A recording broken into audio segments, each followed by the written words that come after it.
Now we'll discuss the chambers of the heart. So if we take a line and divide the heart into the superior and inferior sections, we can see that the top two chambers are the atria, and then the bottom two chambers are the ventricles. The atria are generally going to receive blood from the body or from the lungs. The right atria is on the right side of the heart and receives deoxygenated blood from the body, whereas the left atria is on the left side of the heart and is receiving oxygenated blood from the lungs. Between the two atria is a thin tissue called the interatrial septum. Inter means between. This divides the left and right atria. It's a little hard to see from this view, but the left and the right atria do actually touch behind the great arteries. On this interatrial septum, there is a small circular indentation called the fossa ovalis. This indentation forms from a structure called the foramen ovale. So the foramen ovale is a hole between the left and the right atria that is found only during the fetal stage.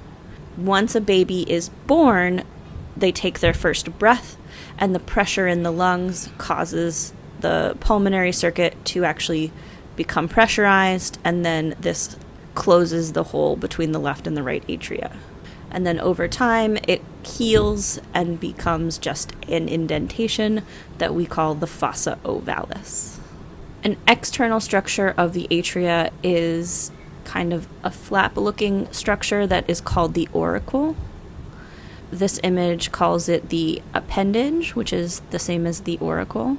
The auricle is a structure that can expand to allow the atria to become larger to take in blood.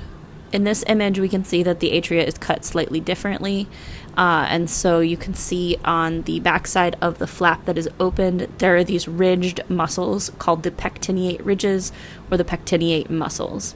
These are found only in the right atrium. The ventricles are going to pump blood out of the heart.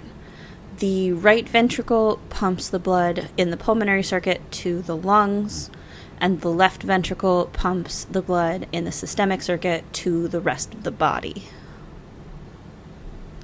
The walls of the right ventricle are fairly thin because the lungs is a low pressure system and it's very close by. It doesn't have to pump as hard.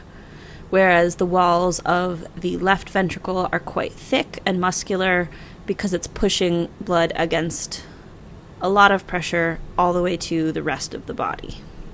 Between the two ventricles is a thick muscular wall called the interventricular septum.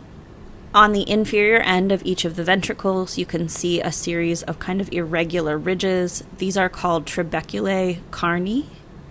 Rising up from these ridges are some finger-like projections. These are called the papillary muscles. And then at the tips of those fingers, the tips of the papillary muscles, are some skinny tendons called the chordae tendineae. So the papillary muscles and the chordae tendineae reach up to connect to the valves in the heart, and these structures work together to make sure that the heart valves close properly